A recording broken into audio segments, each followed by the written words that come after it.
EV9 national news కు స్వాగతం. ముందుగా హెడ్లైన్స్. పౌరుల గౌరవం మరియు ఆత్మగౌరవాన్ని పెంపొందించే చట్టాలకు మనం సమాన ప్రాముఖ్యత ఇవ్వాలి. పీఎం మోదీ. ఏపీ కేబినెట్లో కీలక నిర్ణయాలు, వాటికి ఆమోదం. సీఎం చంద్రబాబు.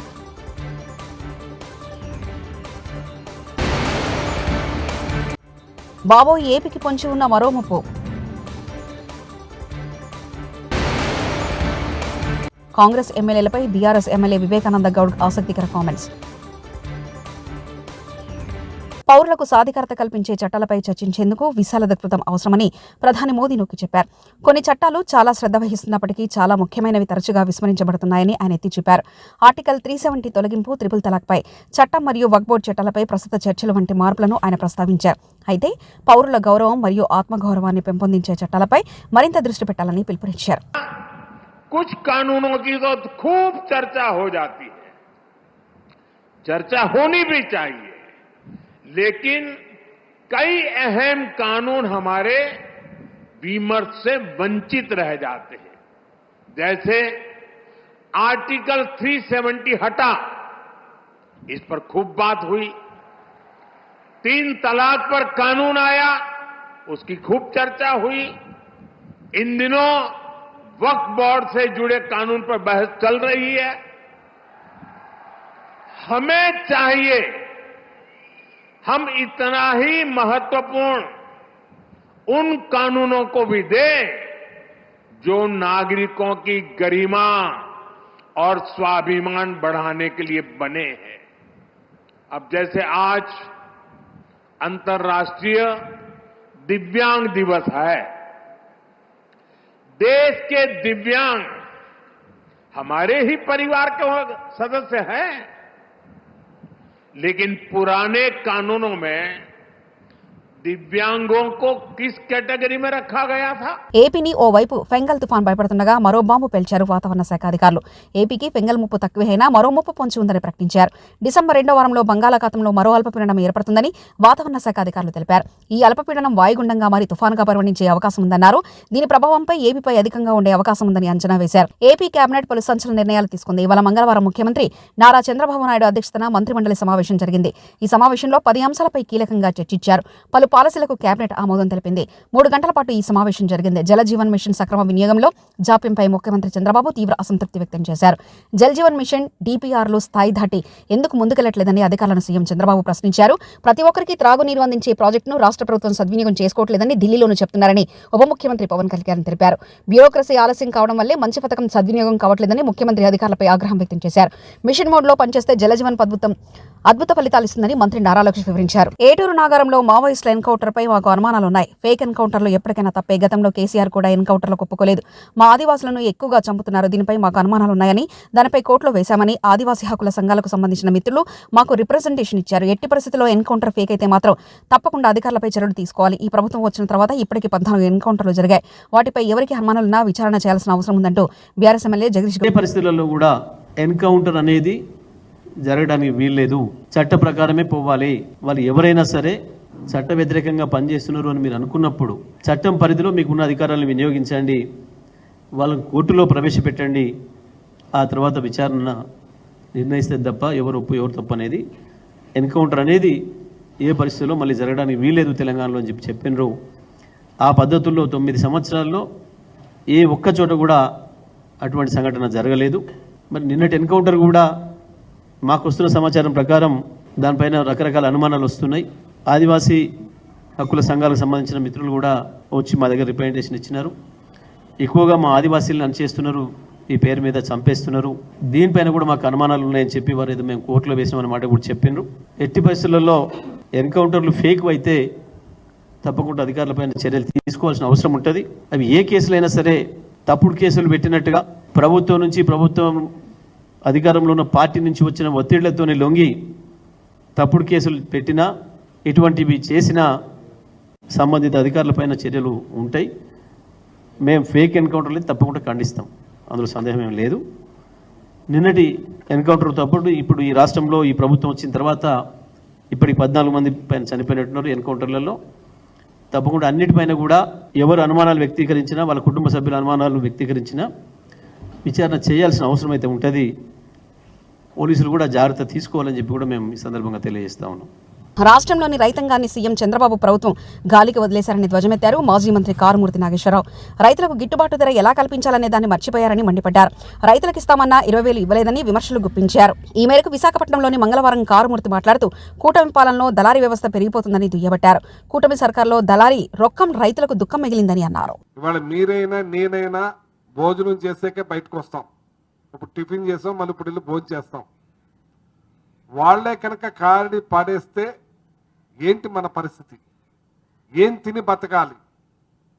ముఖ్యమంత్రి అయినా ప్రధానమంత్రి అయినా ఎవరైనా సరే రైతు పండించిన పంట తిన్నాకే మనం ఎన్ని మాటలైనా మాట్లాడతాం. అటువంటి రైతుని నడ్డి విరిసే కార్యక్రమం ఈ ప్రభుత్వం చేస్తుందని చెప్పి సందర్భంగా తెలియజేస్తా ఉన్నాను.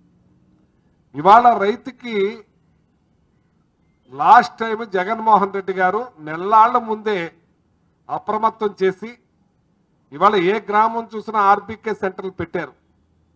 ఆర్బీకే ద్వారా అధికారులనే పంపించి శాంపిల్స్ తీసుకుని మాయిచ్చూరు చూసి మినీ మిల్లింగ్ మిషన్లు పెట్టి ఆ మిషన్ల ద్వారా తేమ శాతం చూపించి రైతు నష్టపోకుండా ఒక జీపీఏ ట్రాక్ని ఏర్పాటు చేసి ఆ ధాన్యాన్ని లారీ ఎక్కడికి వెళ్తుంది, మరి అలాగే ఎంఆర్ఓ లాంటి అధికారిని ఒక్కో మిల్లికాడ కస్టోడియింగ్ ఆఫీసర్గా పెట్టి చాలా పెద్ద ఎత్తున చర్యలు తీసుకుని రైతుకి కష్టం లేకుండా డైరెక్ట్ రైతు అకౌంట్లో డబ్బు పడేటట్టు మద్దతు ధర జరిగితే ఈ రోజున ప్రభుత్వం ఏ మాత్రం కూడా పట్టించుకోకుండా గాలి కొదిలేసి పూర్తిగా రైతాంగాన్ని నిర్లక్ష్యం చేసిన ప్రభుత్వం ఈ కూటమి ప్రభుత్వం అని చెప్పి సందర్భంగా తెలియజేస్తున్నాను. కాంగ్రెస్ ఎమ్మెల్యేలను ఉద్దేశించి బీఆర్ఎస్ ఎమ్మెల్యే వివేకానంద గౌడ్ ఆసక్తికరమైన వ్యాఖ్యలు చేశారు. మంగళవారం మీడియాతో మాట్లాడుతూ పెద్దసార్తో కేసీఆర్ 5 కాంగ్రెస్ ఎమ్మెల్యేలు టచ్లో ఉన్నారు. సీఎం రేవంత్ రెడ్డి పర్యటనకు దూరంగా ఉంటున్న కాంగ్రెస్ ఎమ్మెల్యేలు బీఆర్ఎస్తో టచ్లో ఉన్నారు. కేసీఆర్ ఓకే చెప్తే కాంగ్రెస్ ఎమ్మెల్యేలు గులాబీ కండవ కప్పుకుంటారంటూ కామెంట్స్ చేశారు. కొత్త పీసీసీ అధ్యక్షుడు మహేష్ కుమార్ గౌడ్ తన ఉనికి కోసం ఏదో మాట్లాడుతున్నారని మండిపడ్డారు. పీసీసీ అధ్యక్షుడు చెప్పినట్లు తాను కాంగ్రెస్తో టచ్లో లేమని తెలిపారు.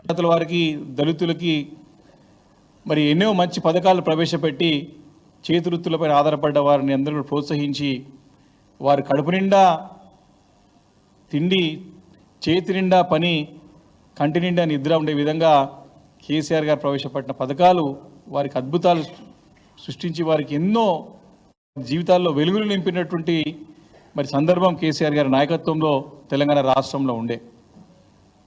ఈరోజు సంవత్సరం కావస్తోంది రేవంత్ రెడ్డి గారి ప్రభుత్వం ఏర్పాటై. ఈరోజు అక్కడ నాయి బ్రాహ్మణ సోదరులు ధర్నా చేస్తూ ఉన్నారు. చేతివృత్తులపై ఆధారపడినటువంటి నాయ బ్రాహ్మణ సోదరులకి ఉచితంగా మరి కరెంట్ సరఫరా చేస్తే, వారికి విద్యుత్ సరఫరా చేస్తే, పవర్ సప్లై చేస్తే మరి వారికి ఆ ఒక్క పథకాన్ని నిలిపివేసి వారిని నిరుత్సాహపడే విధంగా వారి వృత్తిపైన ఆధారపడ్డటువంటి నాయ బ్రాహ్మణ సోదరుని రోడ్డు పైన పడేసే విధంగా చేసేటువంటి చర్యల వల్ల వాళ్ళు రోడ్డు పైనకు వచ్చి ఈరోజు ధర్నాలు చేసేటువంటి పరిస్థితి ఈ యొక్క కాంగ్రెస్ ప్రభుత్వం, రేవంత్ రెడ్డి గారి ప్రభుత్వం చేస్తుందని చెప్పడానికి మరి నేను ఎలాంటి అనుమానం లేకుండా ఆధారాలతో పాటు కూడా చెప్తా ఉన్నాను. అంతేకాకుండా ముఖ్యంగా మత్స్య పారిశ్రామిక సహకార సంఘాలపైన ఆధారపడినటువంటి కుటుంబాలు ఈ తెలంగాణ రాష్ట్రంలో ఈ మత్స్య పారిశ్రామిక సహకార సంఘం పైన ఆధారపడే కుటుంబాలు దాదాపు 4 లక్షల కుటుంబాలు మరి యొక్క ఈ మత్స్య సంపద పైన కాంగ్రెస్ ఏడాది పాలనకు 100కు 60 మార్కులు ఇచ్చిన పొత్తులో సిపిఎం ఎమ్మెల్యే జాగ్రత్త పాలన చేయకుంటే ఫెయిల్ మార్కులు వస్తాయని కూనంనేని సాంబశివరావు అన్నారు. మార్కులతో ఫస్ట్ క్లాస్ మార్కులు ఇస్తున్నాం, 60 మార్కులతో డిస్టింక్షన్ కాదు. ఇంకా మీరు జాగ్రత్తలు పడితే 70 మార్కులకు వచ్చేట్టుకు వస్తుంది, లేదనుకుంటే ఇంకా కిందకి వెళ్ళిపోతారు. రోడ్ల పనుకు అనుమతి ఇస్తే సరే, లేదంటే చెట్లను మేమే నరికేస్తాం. ప్రజాస్వామ్యంలో కోర్టులు అనేది ప్రజా సమస్యల కోసం ఉండాలి. చెట్లు జంతువుల తర్వాత రావాలి. మనుషుల ప్రాణాలు తీసే కోర్టులు ఎవరికి అవసరం లేదు. చేవెలలో రోడ్డు ప్రమాదంలో చాలా మంది చనిపోతున్నారు. రోడ్డు ప్రమాదాలు జరుగుతున్నాయని అధికారులు ఎన్టీజీకి నివేదిక ఇవ్వండి. మనిషి ప్రాణాల కంటే చెట్లేమీ ముఖ్యం కాదు. మా బాధను అర్థం చేసుకొని ఎన్జీటీ వాళ్ళు రోడ్డు పనులకు అనుమతిస్తే సరే, లేదంటే చెట్లను మేమే నరికేస్తామంటూ బీఆర్ఎస్ నాయకుడు పట్లోల కార్తిరెడ్డి వ్యాఖ్యానించారు. చెట్లు జంతువుల కోసం ప్రాణాలు తీసే మంచి ప్రాణాలు తీసే కోర్టులు ఎవరికి కూడా అవసరం లేదనే విషయం కోర్టులకు మీ ద్వారా తెలియజేస్తారు. ఎన్జీటీకే గానీ హైకోర్టుకే గానీ ఎంతమంది చనిపోతున్నారు. ఇక్కడ మనకు తెలిసి యాక్సిడెంట్లు కొంతమంది తెలియకోకుండా బైక్ల మీదకి వెళ్ళి పక్కన పడి ఇంట్లో తీసుకుపోయిన వాళ్ళు కూడా చాలా మంది ఇక్కడ చనిపోయిన వాళ్ళు చాలా మంది ఉన్నారు. మీ తరఫున మీ నుంచి అధికారుల నుంచి దయచేసి ఎన్జీటీకి మీరు ఎప్పుడైతే నివేదిక ఇస్తున్నారో ఈ నివేదిక ఇవ్వండి. చాలా మంది చనిపోతున్నారు. అక్కడ పరిస్థితి ఇంకో విధంగా ఉన్నది. చేవేళ్ల చుట్టుపక్కల గ్రామాలనే పరిస్థితి మీరు దయచేసి ఇచ్చే ప్రయత్నం చేయాలా. రెండో విషయం మా అందరి మధ్యలో ఉన్నారు. అందరు కూడా ఒకటే ఆలోచన చేస్తున్నాం. 13, 16 ఒకవేళ ఎన్జీటీ ఇట సంతోషం. ఒకవేళ ఎన్జీటీ ఇట మా బాధను అర్థం చేసుకుని రోడ్డు పనులు ఫుల్ స్కేల్లో అలౌ చేస్తున్నేమో చాలా సంతోషం. లేకపోతే మాత్రం మనుషుల ప్రాణాల కన్నా చెట్లు ఎక్కువ కాదు. మా బాలరాజన్ అన్నట్టు ఏ గేట్ మీద ఉన్న ఆ ఊళ్ళో చెట్లని కూడా నరికేస్తామని చెప్తున్నారు. ఎన్ని గేట్లు అయినా కూడా తయారుంటారా? ఎన్ని గేట్లు అయినా కూడా తయారుంటాం మేము. ఇది మాత్రం ఫైనల్. ఏ గేట్ కాడ ఆ గేట్ కాడ 16 తారీఖు వాళ్ళు అలౌ చేయకపోతే మాత్రం మా ప్రాణాల కన్నా మించిన చెట్లు ఏమీ కాదనే విషయం నేను చాలా స్పష్టంగా చెప్తున్నా. మీ ద్వారా తెలియజేస్తున్న దయచేసి 16 తారీఖు మీరు పర్మిషన్ ఇప్పియాలా. రోడ్ ఫుల్ స్కేల్ పని కావాలా. ఇప్పుడే రత్నమన్న చెప్పినట్టు దయచేసి కాంట్రాక్టర్ గారికి కూడా సీరియస్నెస్ వచ్చేటట్టు మీరు చెప్పాలా.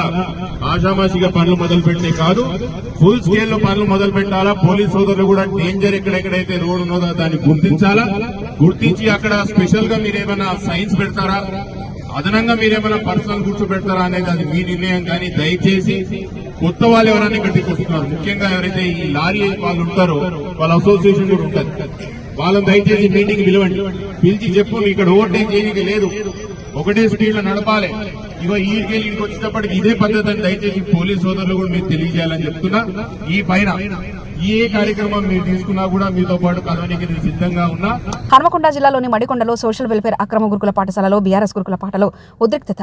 బీఆర్ఎస్ రాష్ట్ర నాయకులు ఏనుగుల రాకేష్ రెడ్డి, కార్పొరేటర్ రాధికారెడ్డి, రవి నాయకుల ఆధ్వర్యంలో గురుకుల పాఠ సందర్శన నిమిత్తం ఆశ్రమ పాఠశాలకు వెళ్లిన టీఆర్ఎస్ నాయకులను ఆశ్రమ పాఠశాలలోనికి రానికుండా అడ్డుకున్న పోలీసులు. అనుమతి లేదంటూ వారితో పాటు 50 మంది కార్యకర్తలను బలవంతంగా అరెస్ట్ చేసి మడికొండ పోలీస్ స్టేషన్కు తరలింపు.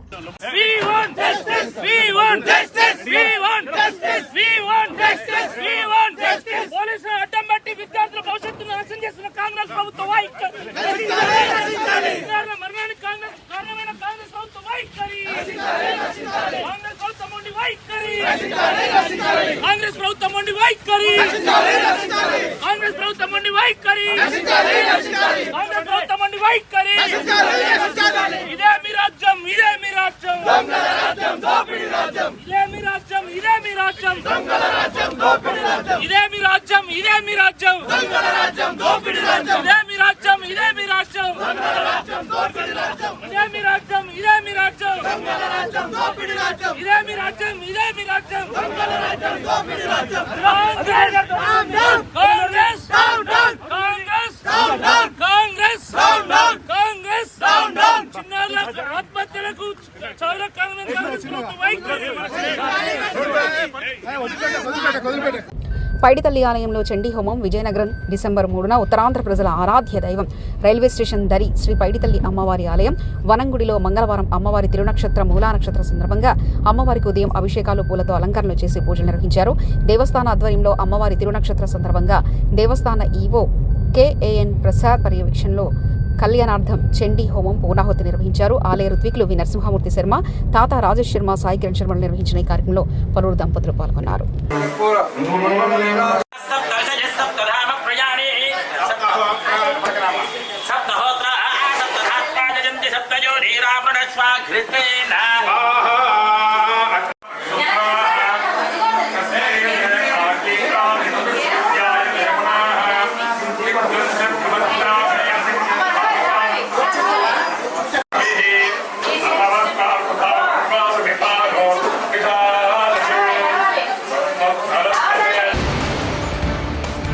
పౌరుల గౌరవం మరియు ఆత్మగౌరవాన్ని పెంపొందించే చట్టాలకు మనం సమాన ప్రాముఖ్యత ఇవ్వాలి. పీఎం మోదీ. ఏపీ కేబినెట్లో కీలక నిర్ణయాలు, వాటికి ఆమోదం. సీఎం చంద్రబాబు.